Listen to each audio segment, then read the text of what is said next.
ISA 계좌에 어떤 ETF를 담을까? 미래에셋 타이거가 한 몇 개 정도 ETF가 있나요? 196개 ETF가 196개. 그런데 그 중에서 ISA 계좌에 넣으면 좋은 ETF 네. 딱 5개만 그렇죠. 5개. 엄선해서 네, 소개해 주신다는 거죠? 네 맞습니다. 네.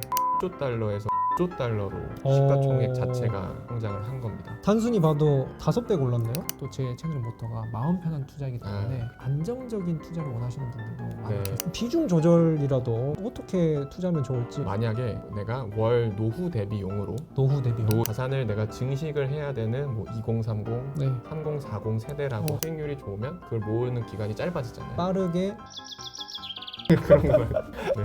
잔잔하게. 네, 잔잔하게. 네.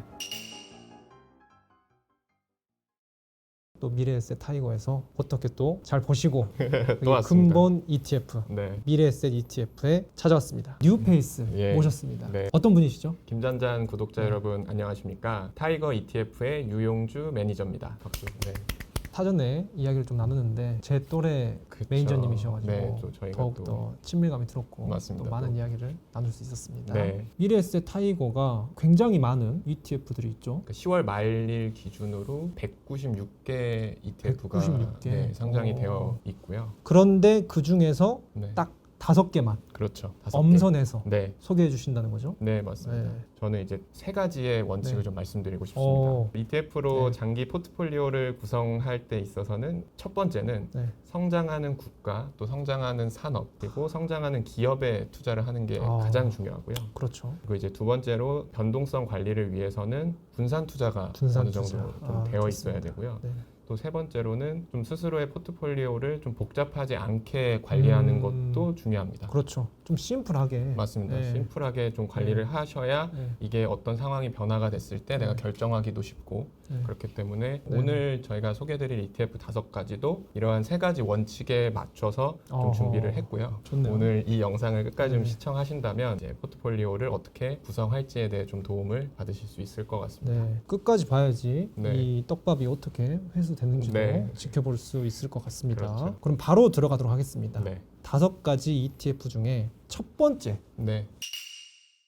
중개형 ISA 계좌는 3년을 유지를 해야 세제 혜택을 받을 수가 그렇죠. 있기 때문에 네네. 이제 장기적으로 성장성과 좀 안정성을 갖추고 있는 그렇죠. 상품이 조금 더 적합하다라고 네네. 말씀을 드릴 수 있습니다. 이제 그러면 김전자님은 어느 나라가 떠오르시나요? 그래도 네. 이게 뻔하지만 네. 어쩔 수 없는 것 같아요. 네, 자본주의 하면은 미국. 그렇죠. 자본주의의 화신 국가다. 네, 네, 맞습니다. 미국 딱 한 개 고르자면 그렇죠. 미국 한 고르지 개를 않을까요? 고르자면은 네. 이제 많은 투자자분들께서 이제 미국을 생각하실 텐데요. 그렇죠. 그래서 1990년 1월 이후에 주요 국가의 증시 변동성 대비 수익률 그래프를 보시면 미국이 위치한 지금 2, 4분면 왼쪽 상단이죠. 2, 4분면이 가장 매력적인 구간이라는 점을 확인하실 수가 있습니다. 네네. 그래서 이제 X축, 가로축에 해당하는 변동성은 낮은 반면에 네. 그거에 대해서 또 저희가 얻게 되는 투자자가 수취하는 수익률은 또 높게끔 네. 설정이 되어 있는 거거든요. 네. 저도 이 부분이 굉장히 네. 흥미로웠어요. 네. 자료 준비하면서 봤는데 원래 보통이면은 변동성이 높아야지 수익률이 그렇죠. 높고 네. 하이 리스크 하이 리턴이잖아요. 맞습니다. 근데 장기적으로 1990년대 이후로 거의 이제 30년이죠. 그렇죠. 장기적으로 보니까 변동성은 낮은데 네. 수익률이 높다. 그렇죠. 맞습니다. 그러면 로우 리스크 하이 리턴 그런 느낌 아닌가요? 또 그렇게 단언하기는 좀 단하긴 어렵지만요. 그렇지만, 네, 단언하기는 네, 어렵지만 그렇지만 장기 시계열로 네. 봤을 때는 오, 수익을 통해서 얻어내는 네. 성과가 조금 더 네. 높았기 때문에 어허. 이런 변동성에도 불구하고 네. 좋은 결과를 네. 내는 것이 미국이었다. 네. 이렇게 좀 설명을 네. 드릴 수 그러니까 있습니다. 미국이 딱 독보적으로 네. 좀 있어가지고 네. 역시 미국이다. 네, 또 맞습니다. 그런 생각을 사실 했습니다. 뭐 미국이 좋다라는 거에 네. 대해서 왜 좋지?라고 딱 물어봤을 때 네. 대답할 수 있는 근거가 네. 사실 그렇게 많이 떠오르진 않거든요. 그렇죠, 이제 그렇죠. 어떻게 보면 가장 객관적으로 이제 과거 데이터를 통해서 봤을 네네. 때 이렇게 좀 생각해 줄 수가 있다라는 아. 부분입니다. 좋습니다. 네. 그래서 이제 미국에 투자하는 방법 중에서 뭐 네. 다양하겠지만 네. 이제 주식형 ETF 중에서 S&P 500이 이제 지난 60여 년간 이제 연평균 10%의 상승률을 또 기록을 했고요. 꾸준히 우상향하는 대표 지수로 자리매김을 하고 있습니다. 또 이제 게다가 이제 9월 FOMC에서 빅컷이 선언이 된 만큼 이제 금리가 인하됐을 때 또 S&P 500이 또 얻을 수 있는 경제적인 혜자가 점점 더 높아질 거다라고 보고 있고요. 그래서 또 다음 보시면 2019년 8월 S&P 500 지수를 가지고 와봤습니다. 네네. 그래서 당시가 이제 금리 인하가 있었던 시기고요. 뭐 어. 이번만이 금리 인하가 있었던 건 아니고 항상 그쵸, 그쵸. 금리는 오르내림이 있었는데 그렇죠. 그래서 첫 번째 선제적인 금리 인하 때는 조금 S&P 500이 좀 지지부진한 모습을 보이다가 네. 한 달여가 지난 뒤부터는 또 강한 반등세를 오. 보이는 모습을 볼 수가 있습니다.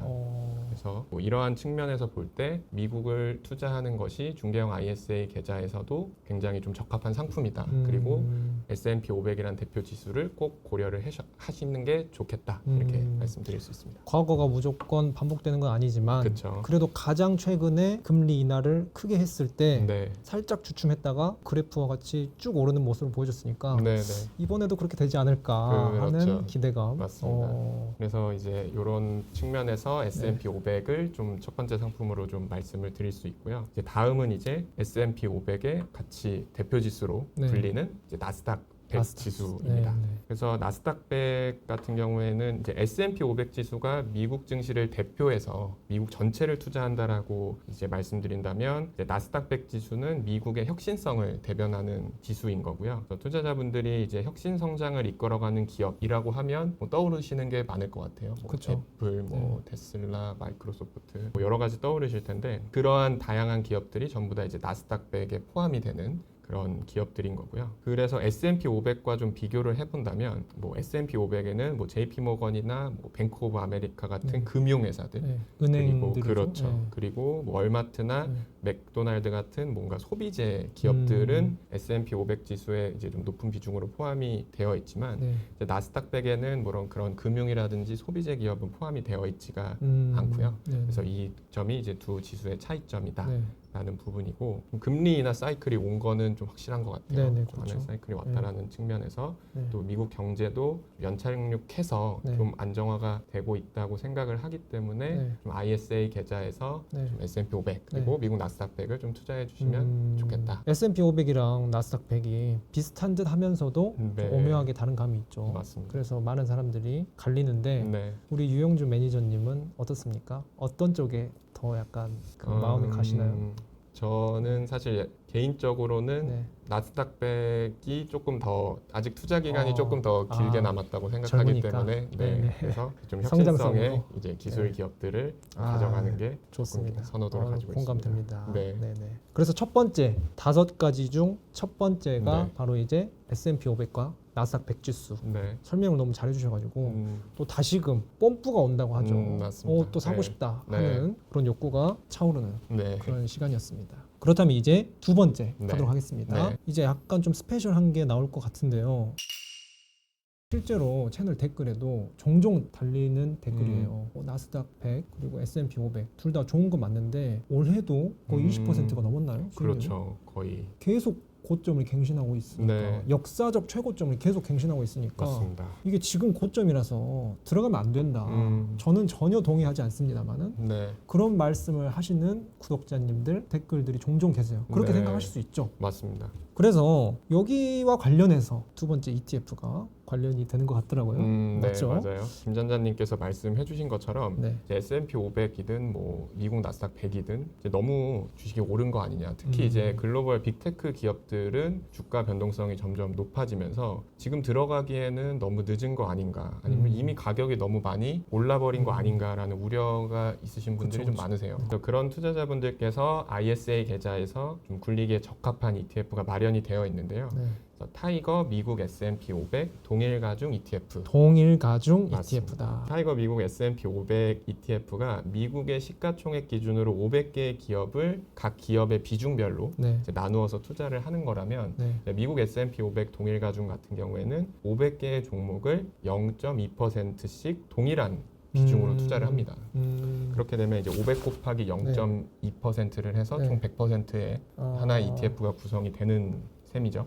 그러니까 애플도 0.2, 그렇죠. 디즈니도 0.2, 그렇죠. 나이키도 0.2 그렇죠. 이런 식으로 다 동일하게 간다. 네, 맞습니다. 그러면 기존 S&P 500은 어떤 식으로 들어가는 건가요? 그래서 기존 네. S&P 500은 네. 그 기업이 전체 500개의 기업, 선별한 500개의 기업 중에서 차지하고 있는 비중만큼 투자가 되는 거라면 그러면 1위는 좀 더 많이. 맞습니다. 네. 쭉 순서대로 이렇게 매겨보면 비중이 점점 작아지겠죠. 네. 기업의 규모가 작을수록. 네. 근데 이제 반면에 오늘 지금 말씀드리고 있는 네. S&P 500 동일 가죽은 네. 모두 다 0.2%로 비중을 맞춰놓은 상품입니다. 그래서 이렇게 투자를 할 때 장점이 어떤 특정 종목에 대한 부담을 좀 줄일 수 있다라는 부분이거든요. 네네. 예를 들어서 지금 내가 매수했을 때 전부 다 이제 비중이 맞춰져 있고 네. 그리고 나서 또 시장 상황이 변하지 않습니까? 네네. 그러면 예를 들어 어떤 기업은 조금 더 오르고 네. 또 어떤 기업은 또 뭐 그렇지 못하고 네. 이 500개의 기업 동일한 비중을 넣어놨을 때 네. 500개의 또 그래프가 생길 텐데요. 네. 그렇게 되면 또 ETF는 아시다시피 특정 주기로 리밸런싱을 합니다. 네. 그래서 어느 주기에 이제 다시 또 0.2%를 맞추기 위해서 네네. 각각의 기업 주식들을 비중을 조절하죠. 네. 그러면 가격이 많이 올라서 비중이 높아진 주식은 자연스럽게 이제 매도를 하겠죠. 네네. ETF 자체에서. 네. 그리고 가격이 조금 떨어져서 네. 0.2%의 비중도 못 차지하게 된 경우에는 네. 조금 더 매수를 하게 되겠죠.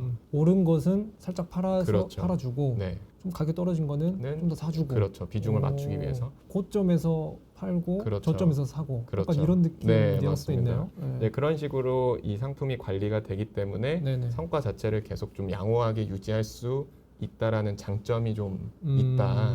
그렇기 때문에 모든 종목을 네. 좀 이렇게 동일하게 좀 나누어서 가져갈 수 있는 좀 안정적인 주식형 상품이다. 이렇게 말씀드릴 수가 있겠습니다. 그러면은 저희가 대본에 논의하지 않았지만 네. 기습 질문 드리도록 예, 하겠습니다. 기습 질문 네. 좋습니다. 그렇다면 이 동일가중 S&P 500이 네. 일반 S&P 500보다 딱 이게 좋다 한마디로 표현한다면 뭐를 꼽을 수 있을까요? 지금 요즘과 같이 좀 시장이 좀 과열이 되어 과열됐을 있다는 때. 우려가 있을 때 하지만 내 포트폴리오를 주식에 좀 노출은 시키고 싶다. 네. 다만 예를 네. 들어서 이제 시장이 이렇게 많이 올랐을 때는 네. 오히려 좀 덜 오른 지금은 대형주 위주로 좀 네네. 쏠려서 그렇죠, 올려 있는 그렇죠. 현상들이 있잖아요. 네. 그럼 사실은 좀 중소형주에 좀 투자해서 좀 아하. 성과를 가져가면 어떨까라는 생각이 드실 수도 있어요. 그렇죠, 그렇죠. 근데 사실은 중소형주에 또 막상 투자하려니 조금 손이 안 나가는 거죠. 네네. 처음 말씀드린 대로. 네. 그래도 좀 잘 모르니까. 그렇죠. 네. 큰 기업들이 좋지 그죠, 않을까? 그죠, 뭐 그죠. 실적 발표 시즌이 되면 막 몇 프로씩 오르는 경우도 있는 것 같던데 네네. 그렇다면 500개라는 어찌됐건 한정된 저희가 생각할 때 우수한 기업들 네. 내에서 네. 동일한 비중으로 가져가는 게 좀 선택하기에 좀 도움을 줄 수 있다. 내가 봤을 땐 시장이 네. 빅테크 위주로 쏠림 현상이 있는 것 같을 때 네, 약간 불안한 마음이 있으면은 맞아요. 이 동일 가중을 삼으로써 네, 약간의 보정을 해주는 그런 그렇죠. 효과가 있겠네요. 네, 그런 식으로 어. 고정을 하셔도 되고 네네. 투자할 자금이 있을 때 타이거 미국 S&P 500을 절반 네. 그리고 나머지 절반은 타이거 미국 S&P 500 동일 동일 가죽으로. 가죽은 절반 이런 식으로도 균형을 맞추실 수도 있죠. 또 ETF의 분산 투자가 네, 되네요. 그렇죠. 네네. 그런 식으로 투자를 해서 네. 좀 변동성을 좀 낮춰보려는 투자 선택을 하실 수 있습니다. 좋습니다. 네. 이게 바로 5번째 중 2번째 네, 두 번째. ETF인가요? 그렇다면 이어서 3번째 네, 바로 들어가 보도록 하겠습니다. 첫 번째는 이제 무난무난 네, 지수 투자로 무난무난 했는데 네. 두 번째에서 임팩트 있는 게 나왔어요. 네. 세 번째도 좀 궁금해지는데요. 세 번째 상품은 또 가장 첫 번째로 말씀드렸던 원칙이 성장하는 국가였거든요. 그쵸. 네. 성장하는 국가. 그런 면에서 저는 인도 투자를 중개형 인도. ISA 계좌에서 좀 고민하셨으면 네네. 좋겠다. 인도 하니까 생각나는 건데 제가 유튜브 초창기에 지금처럼 네. 되기 전에 네네. ETF를 집중적으로 다루던 시기가 있었는데 그때 제가 네. 이 중국보다는 인도랑 베트남을 어, 집중적으로 다룬 적이 있거든요. 성견지명이 있으셨네요. 그래서 그때 당시에도 인도 그 컨텐츠에 대해서 많은 분들이 호응이 있어가지고 네네. 많은 분들이 공감을 하시고 계시구나. 네. 실제로 그 이후로도 계속 가끔 뉴스 같은 걸 보면은 잘 성장을 하고 있더라고요. 네, 맞아요. 그리고 무엇보다 줄타기를 좀 잘한다고 생각했어요. 이제 지금 세계가 네. 거의 절반으로 나눠져서 그렇죠. 열심히 싸우고 있는데 네, 맞습니다. 이쪽에도 붙고 저쪽에도 붙고 그렇죠. 약간 이제 줄타기를 잘하면서 외교를 잘하는 것 같더라고요. 맞아요. 그래서 굉장히 호감이었는데 또 미래에셋에서도 바로 또 인도 네. 언급해 주시니까 역시 일단 좀 인도의 경제 상황에 대해서 좀 짤막하게 말씀을 네네. 드려보면 네. 모디 총리가 지금 인도에서 집권을 하고 있는데 이 모디 총리의 리더십 하에서 인도의 경제 성장률이 굉장히 놀랍게 네. 보이고 있거든요. 사실 네. 투자를 하기 위해서는 그 국가의 경제 성장률이 일단 좋아야겠죠. 그렇죠. 그래야 이제 맞춰줘야죠. 그 기업의 주식 가격도 좋을 거고 네. 내 ETF의 수익률도 좋을 텐데 네. 그래서 2014년부터 시작된 첫 번째 임기에서 네. 이제 연평균 성장률 6.3% 오. 네, 그리고 두 번째 임기에서 5.0% 이렇게 네. 달성을 했습니다. 아. 보통 최근 뉴스 보시면 미국의 경제 성장률 전망이 한 2% 내외가 나오거든요. 네네. 그럼 사실 인도 굉장히 성장하는 네. 국가인 거죠. 우리나라는 어떤가요? 우리나라도 뭐죠? 사실 네. 2% 초반, 후반 네. 뭐 이렇게 아마 기사를 찾아보시면 우리나라는 나올 요즘 거예요. 성장률이 좀 안 나오는 것 같더라고요. 맞아요. 근데 이 정도면은 거의 한 3배 정도도 그렇죠. 되네요. 엄청 네. 성장하고 있는 국가고요. 네. 그래서 2014년 이제 IMF의 전망치를 기준으로 인도는 이제 영국을 추월해서 세계 5위의 경제 대국으로 좀 급부상하고 있는 중입니다. 경제 성장률이 높다는 거는 말씀드렸고, 그럼 이제 주식 시장을 좀 살펴본다면 2014년 이제 모디 총리가 집권을 한 이후에 주식 시장이 시가총액 기준으로 1조 달러에서 5조 달러로 시가총액 자체가 성장을 한 겁니다. 단순히 봐도 5배가 올랐네요. 그렇죠. 그 전체 그냥 주가 지수가 네. 국가의 주가 지수가 그만큼 네. 그 주식시장에 상장된 기업들의 주가 흐름이 좋았다는 네, 의미가 될 거고요. 그래서 글로벌 4위에 이제 어. 올라서면서 이제 미국, 중국, 일본에 이어서 가장 규모가 큰 주식시장을 자랑하게 됐다. 이렇게 볼 수가 있겠습니다. 네네. 그래서 모디 총리는 이제 3년임에 성공을 했고요. 네. 그래서 2029년 임기 내에는 일본과 독일을 넘어서 경제 규모 면에서 세계 3위로 G3로 네. 부상하는 것을 목표로 하고 있습니다. 근데 3위 할 수 있을 것 같은데요. 네, 사실 성장세가 네네. 굉장히 가파르게 되어 네. 있고 그리고 사실 이 경제 성장에서 조금 더 산업으로 이제 좁혀서 들어가 본다면 네네. 이제 모디노믹스 3.0이라는 경제 정책을 네. 내세우고 있는데 네. 제조업과 인프라 투자 중심의 경제 성장 모델로 전환하는 것이 이 모디노믹스 3.0의 핵심입니다. 네. 그래서 우리나라 사례를 생각해 보시면 네. 우리나라도 사실 처음에 제조업 기반의 그렇죠. 그리고 그게 이제 신발 수출로 만들고 이어지고 막. 그렇죠. 네. 사실 어떻게 보면은 우리나라나 중국의 과거 경쟁 성장했던 네. 사례를 빗대서 생각해 본다면 인도가 이제 이 제조업에 대한 투자를 점점 더 늘리고 있다. 우리나라가 한 6, 70년대 때 네. 고도 성장기 때의 네, 그때 경제 성장률이 저희 나라도 어마어마하더라고요. 그렇죠. 그때의 그 리즈 시절이 그렇죠. 이제 인도에서 나타날 거다. 맞습니다. 그렇게 이제 하나의 뭐 벤치마크라고 해서 네네. 비교해서 생각해 보신다면 네. 인도는 이제 그렇게 성장하고 있고요. 사실 네. 그래서 제조업 네. 비중이 지금 보시면 네. 모디노믹스 3.0의 주요 핵심 정책 중에 하나가 메이크 인 인디아라는 정책인데 GDP 대비해서 제조업의 비중을 25%까지 확대하겠다라는 계획이고요. 네. 지금 현재 인도가 2023년 기준으로는 15에서 17% 조금 제조업 비중이 낮은데 네. 이 비중을 점차 늘리겠다. 이렇게 제조업의 성장률을 높게 가져가면 어떤 점이 좋을 것 같으세요?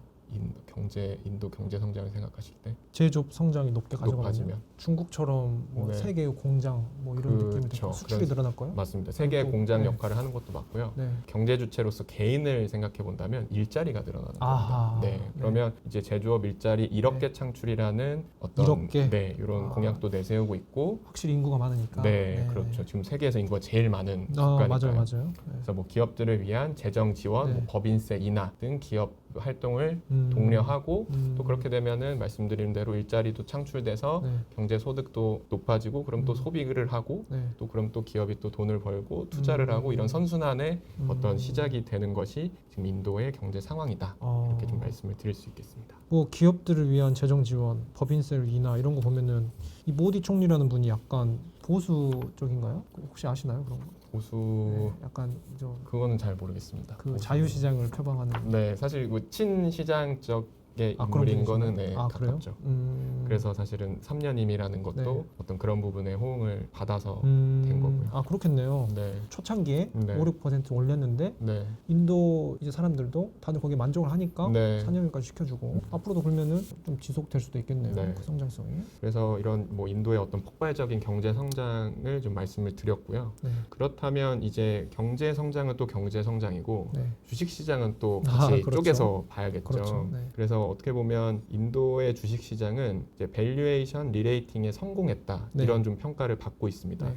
리레이팅이라고 하면은 네, 재평가? 맞습니다. 네. 재평가인데요. 네네. 사실 뭐 인도 주식이 굉장히 가파르게 좀 오르고 있었고 네네. 그렇기 때문에 너무 많이 오른 거 아니냐. 네. 미래의 기대를 땡겨서 현재 주가에 반영하는 게 시장이니까 네네. 그리고 너무 많이 오른 거 아니냐라는 네네. 지적도 좀 있어서 네. 망설이시는 분들도 있었는데요. 맞아요. 그렇겠네요. 근데 이제 네. 차트에서 보시면은 이제 9월 말 기준으로 네. 인도의 12개월 선행 EPS가 지속적으로 우상향하고 있는 것을 어허. 볼 수가 있습니다. 이제 이 선행 EPS라는 거는 한 주당 발생하는 이익을 네. 이야기하는 건데요. 네. 이제 미래의 이익 전망을 사용할 때 주로 보는 지표고요.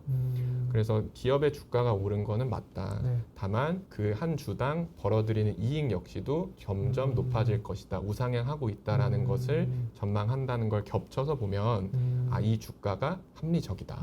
계속 돈을 벌고 있으니 주가가 이렇게 올라가는 것은 정당화될 수 있다. 라는 측면에서 리레이팅이다. 이게 허황된 주가 상승이 아니라 그렇죠. 거품이 아니라 네. 내실 있는 실적이 받쳐주는 네. 주가 상승이니까 그렇게 밸류에이션에 대한 걱정도 크게는 하지 않아도 되겠다. 네. 그래서 네. 인도 ETF를 중개형 ISA에서 꼭 담아 보셨으면 좋겠다. 좋습니다. 그렇다면은 크게 보면은 미국 네. 기본 지수 동일가 좀 살펴봤고 네. 그 다음으로는 인도까지 인도. 살펴봤어요. 네. 초반에 원칙 말씀해 주셨는데 성장하는 네. 국가나 기업에 속하는 것 같은데 성장도 좋지만 네. 또 우리 구독자님들께서는 또 제 채널 모토가 마음 편한 투자이기 때문에 그렇죠. 안정적인 투자를 원하시는 분들도 많이 네. 계세요. 네. 그래서 이 네 번째 상품 제가 또 자꾸 힌트를 네.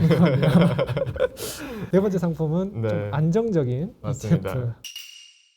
중개형 ISA에서 네. 돈을 조금 그냥 거치식으로 네. 목돈을 좀 거치해 놓는 느낌의 네. 그런 투자를 좀 생각하실 수도 있어요. 그럴 때는 이제 금리 추종형 ETF를 네. ISA에 담으실 수가 있는데요. 금리형 ETF. 네, 저도 금리형 많이 ETF. 소개를 해드렸거든요. 네, 네네. 그래서 오늘 말씀드릴 ETF는 이제 타이거 코퍼 금리 액티브 요거를 말씀을 드리려고 합니다. 네. 금리형 ETF는 이제 저희 김전전 채널에서도 많이 다뤄주시고 계시지만 네. 이 금리가 추종하는 금리를 지금 네. ETF 가격에 더해주는 네. 그런 상품이 되는 거고요. 네. 그러니까 이걸 조금 더 쉽게 말씀드리면 금리 자체가 마이너스 구간으로 들어가지 않는 이상 네. 나의 ETF 가격이 떨어지지는 않는다. 네. 예를 들어서 이제 코퍼 금리가 3%에서 2.95%로 네. 하락을 한다고 네. 해도 ETF 가격의 상승 폭이 좀 줄어드는 거지 네. 나의 ETF 가격이 어제보다 이렇게 떨어진다 이런 의미는 아닌 거고요. 네. 그렇기 때문에 조금 더 안정적인 좀 투자를 생각하신다면 이제 금리형 ETF를 생각해 보실 수가 있겠습니다. 그래서 이제 뭐 전일자에 고시된 코퍼 금리가 한 3.28%로 나오는데 이거를 하루 단위로 초단기물로 이 금리가 오르는 거에 만큼 가격에 네. 반영을 해서 투자를 할 수 있는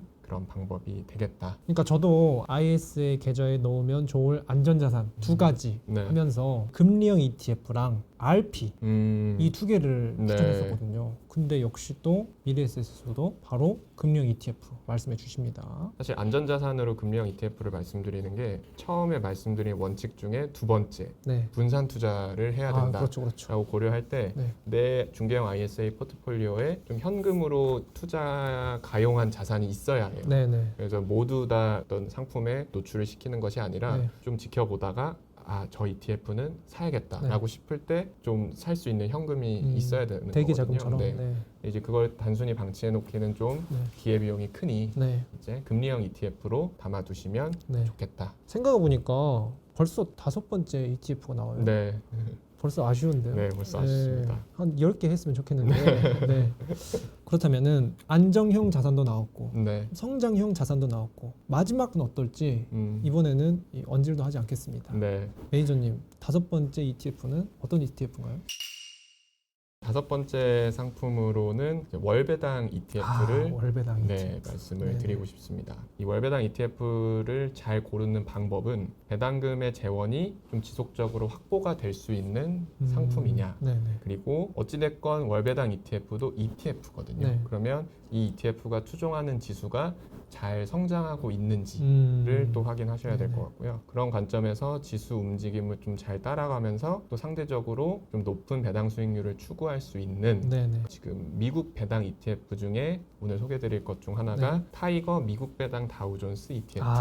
네, 역시 이거를 또 먼저 네네. 말씀드리고 싶습니다. 유명하죠. 네, 나왔습니다. 타이거 미국 배당 다우존스 ETF의 기초 자산인 미국 배당 다우존스 지수는 네. 단순히 이제 배당을 지급하는 기업을 담는다에 네. 그치지 않고 네. 또 지수에서 담고 있는 기업의 재무 건전성과 배당 수익성까지 고려해서 기업을 선별을 하고요. 네. 배당 수익률만 고려를 만약에 하시게 되면 네. 기업의 좀 저조한 성장성으로 배당 컷 이슈가 있거든요. 네, 그래서 이것도 조금 그렇죠. 더 부연 설명드리면 네. 어떤 기업이 돈을 잘 벌어요. 네. 그러면 사실 기업의 구조상 네. 벌어들인 돈을 네. 다시 투자해서 더 좋은 비즈니스를 하는 게 네. 더 큰 기업으로 성장할 네. 네. 거라고 생각하실 수 있잖아요. 네. 네. 근데 배당을 준다? 네. 그러면 이 기업은 성장의 한계가 있는 거 아닌가? 네. 이런 게 이제 배당 컷 이런 말씀을 드리고 있는데 네. 이제 그런 이슈가 있어서 좀 걱정하시는 분들도 있을 거예요. 네. 그리고 또 배당 투자에서 또 말씀드릴 내용이 주가가 좀 하락을 하면 이제 주가를 분모해 두고 배당금을 분자해 두는 게 배당 수익률이니까 네. 그러면 뭐 배당률 수익이 막 갑자기 높아 보이는 네. 이런 배당 수익의 함정이 있다. 네. 뭐 이런 관점에서 배당 투자에 대해서 좀 망설이시는 분들도 계시거든요. 네. 네. 근데 이제 미국 배당 다우존스 같은 경우에는 앞서 말씀드린 대로 재무 건전성 그리고 배당 수익성 그리고 이 기업의 지속 가능한 성장인 펀더멘탈까지 함께 네. 고려를 해서 네. 종목이 선별되고 있기 때문에 네. 좀 함정 없는 배당금의 증가가 네. 가능하다. 네. 그래서 이렇게 말씀드릴 수 있겠습니다. 배당주 몇 개 기업들을 모아 놓은 건가요? 지금 미국 배당 다우존스가 네. 배당주 100개를 지금 모아놓고 있는 거고요. 이거 모아 놓은 거는 네. 누가 모아 놓은 건가요? 선정은? 다우존스에서 선정을 하는 거죠. 그 다우지수 그렇죠. 할 때에 다우지수 할 때 요 지수사에서 요 기업들은 네. 앞으로도 배당을 계속 주고 네. 배당도 늘릴 것 네. 같다라고 선별을 하시는 거죠. 임의로 선정하는 것도 아니고 네. 약간 알고리즘도 있는 걸로 알고 있어요. 그렇죠. 그 필터링이 네, 체계적으로 시스템이 갖춰져 있는 걸로 알고 있어요. 네, 그래서 미국 배당 다우존스, 네, 월배당 ETF는 미국 배당 다우존스.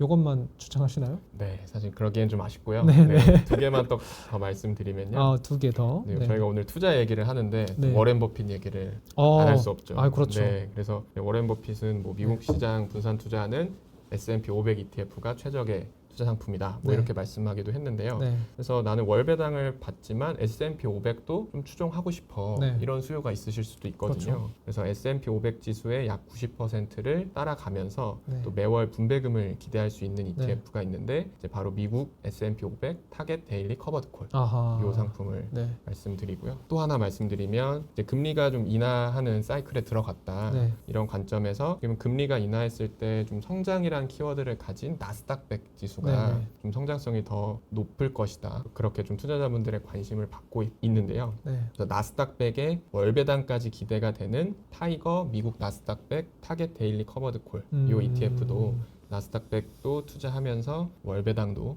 지급받는 이런 상품으로 월배당 ETF 추천드리고 싶습니다. 그러니까 이 두 가지 상품은 네. 아까 첫 번째 제시해 주셨던 네, 미국 S&P 500이랑 나스닥 100에서 커버드 콜만 네, 이렇게 적용시킨 월배당 네, 맞습니다. ETF군요. 그렇다면 월배당 ETF는 총 세 가지. 네, 미국 배당 다우존스와 S&P 500 타겟 데일리 타깃 커버드 데일리 콜. 커버드 콜, 나스닥 100 타깃 데일리 커버드 콜. 세 가지 네, 제시해 주셨습니다. 다섯 가지 순식간에 네, 몰입해서 듣다 보니까 네. 시간이 훅 간 것 같은데. 진짜 시간이 빨리 갔어요. 네네. 그렇다면은 이 다섯 가지가 어떤 분들이 이러실 것 같아요. 다섯 가지 듣다 보니까 다 좋아 보이는데 네. 다 투자해야겠다. 네, 그렇죠. ETF 이미 사실 분산 투자지만 네, 분산 투자도 또 분산 투자해서 네. 다 투자하고 싶다. 이렇게 생각하실 수도 있을 것 같아요. 맞습니다. 다 투자하고 싶으신 분들께 비중 조절이라도 그런 음. 측면에서 어떻게 투자하면 좋을지 이제 투자자분들마다 투자의 목표에 따라서 네. 가져가실 수 있는 방법이 갈리실 것 같아요. 네네.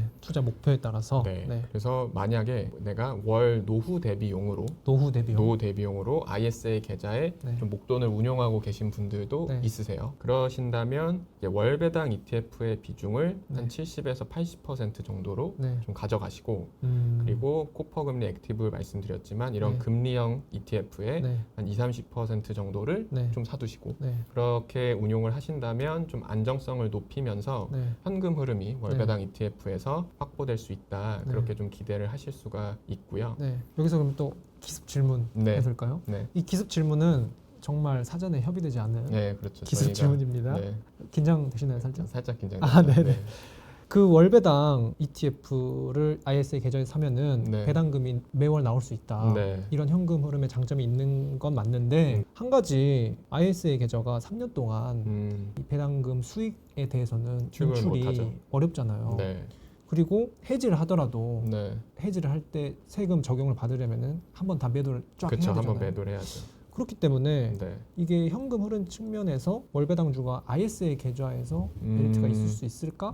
라는 또 의문도 있거든요. 맞습니다. 이게 네. 사실은 수익을 창출할 수가 없는 네. 구조거든요. 네. 내가 투자한 원금만 꺼내서 쓸 수가 있는 구조잖아요. 네, 이제 처음에 말씀드린 대로 예를 들어 어떤 한 분의 ISA 계좌를 저희가 이제 어떤 도움을 드리려고 상담을 한다는 입장이라고 이제 가정을 해보면 네, 네, 예를 들어서 목돈이 모여 있고 네, 근데 당장 인출할 수는 없지만 네, 매월 어느 정도 이렇게 현금이 나에게 배당금이 주어질까라고 기대를 할 수가 있잖아요. 네, 네, 근데 예를 들어서 이걸 이렇게 운용하지 않고 네, 주식시장에 다 노출을 시켜놨어요. 네, 그럼 예를 들어서 주식시장의 변동성이 커져서 네, 수익률이 하락을 했어요. 네, 그러면 어떻게 보면 뭐 그만큼 그냥 돈이 내려간 거잖아요. 네. 나의 투자하고 있는 자금이 네, 줄어들게 된 건데 예를 들어서 매달 몇 %씩 이라고 투자 설명서에서 추구하는 비율이 있는데 네. 그만큼 들어올 거라고 기대가 된다. 아하. 이게 그 예를 들어 뭐 50대 이상, 60대 이상의 어떤 노후가 필요하신 분들께는 네. 그 방향이 조금 더 좋다라는 거죠.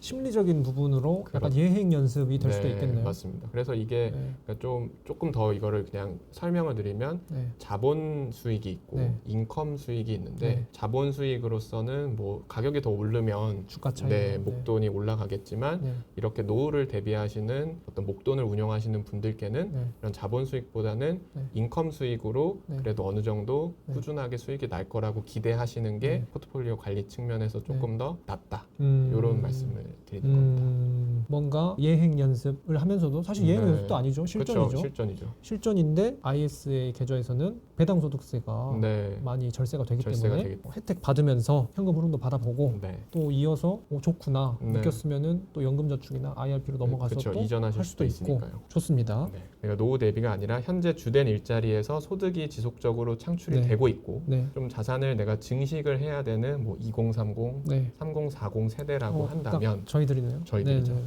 이럴 때는 사실 중개형 ISA의 절세 혜택을 받을 수 있는 의무 가입 기간인 3년 동안 네. 높은 수익률을 추구하는 게 더 네. 목표의 우선순위가 좋죠. 되죠. 네. 네. 그렇기 때문에 이제 성장하는 국가와 산업에 투자할 수 있는 뭐 네. S&P 500, 나스닥 추종하는 ETF를 네. 한 50% 정도 네. 그리고 이제 인도에 투자하는 ETF 타이거 인도 니프티 50이라든지 네. 이런 상품들을 한 30% 비중 네. 정도를 투자하는 방법을 네. 추천을 드리겠습니다. 음, 근데 인도는 네. 아직까지는 좀 신흥국 투자의 성향이 조금 있긴 그렇죠. 있어요. 네. 이제 성장성이 굉장히 가파르고 주식시장도 좋지만 그렇기 때문에 뭐 한 번에 뭐 다 투자한다기보다는 네. 조금씩 조금 나누어서 매수하시는 좀 방법을 아, 추천드리는 게 좋을 것 같습니다. 역시 전문가님다운 네. 디테일이십니다. 네, 미국은 50% 하고 인도 자체의 비중도 한 30% 정도로 하지만 네, 그 30%도 분할 매수로 네, 좀 안정적으로 네 그렇게 나누어 마음 편하게 네, 마음 네, 편하게, 마음 편하게. 네, 잔잔하게, 네. 네,